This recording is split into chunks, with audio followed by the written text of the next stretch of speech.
Қазақ балаларының асық ойындарының енді бір түрі қан талапай деп аталады.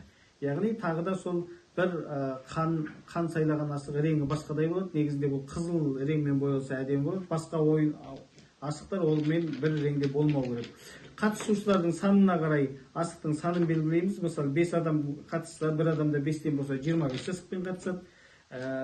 3 адам ойнайтын болса, бір адамда 5-тен, 4-тен барлық ойыншыларда ойын басталған кезде тең асықпен қатысады. Сонан кейін асықты үйіріп, өздері қатысатын асықтарын былай үйіріп, кімде қаншасы түрегеп тұрды, түрегеп түсті, соған байланысты ойынды кім бірінші бастайтындығын, онан кейін екінші кім жалғастыратындығын анықтайды. Болғаннан кейін асықты бүйтіп қанды қосып, барлық асықты үйіруге дайын тұрады. Осы кезде ойыншылар таласа кетуге дайын тұру керек. Себебі егер бүйтіп үйірген кезде қан алшысынан тұратын болса, қан талапай дейді да, барлығы қатысушылар асыққа таласа кетеді. Бұнда кім қанша асық алды қолына, сол сонша ұпай жинаған болады. Және қан кімнің қолына түссе, сол адам келесі ойынды бастайтын болады.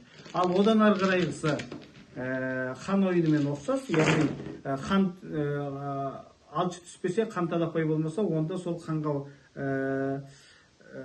қанға емес, ұқсас асықтарды атып ойынды жалғастырады. Бұл ойынның өзгешелігі сонда. Бір-біріне ұқсайтын чікпен чікті, міне жерде міне бүкпен бүкті бүйтіп, өзі қанша асықпен қатысты, сонша асықты ұтып алғанға дейін бұны еркін ойынды жалғастыра береді. Міне жерде тәйкі мен тәйкіні, ойынның шарты тағы да ұқсас, саусақ ортаңға не саусақ түрегеп тұру керек, қисайтып, жерге тигізбей атуға болмайды.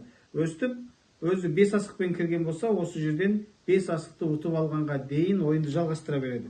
Міне жерде міне тәйкі мен тәйкі, бүк деп. Міне 5 асық ойын қатысқан ойынды алдым. Енді барып мен мына жердегі қанды атып алуым керек міне бүйтіп. Бұл барыста жаңағындай басқа асықты қозғауға, қолыңмен қозғауға, атқан асығын тиіп кетуге болмайды. Онда ойын шарты бұзылып, ойынды келесі адам басынан бастайды. Егер өзің қатысқанның 5 асық болса, сен 4 асықты ұтып алғаннан кейін 5-ші асықты алатын кезде, немесе қанды атып алатын кезде ойын шартын бұзсаң, бұрын ұтып алған асығымен қосып, келесі ойыншыға өткізесің.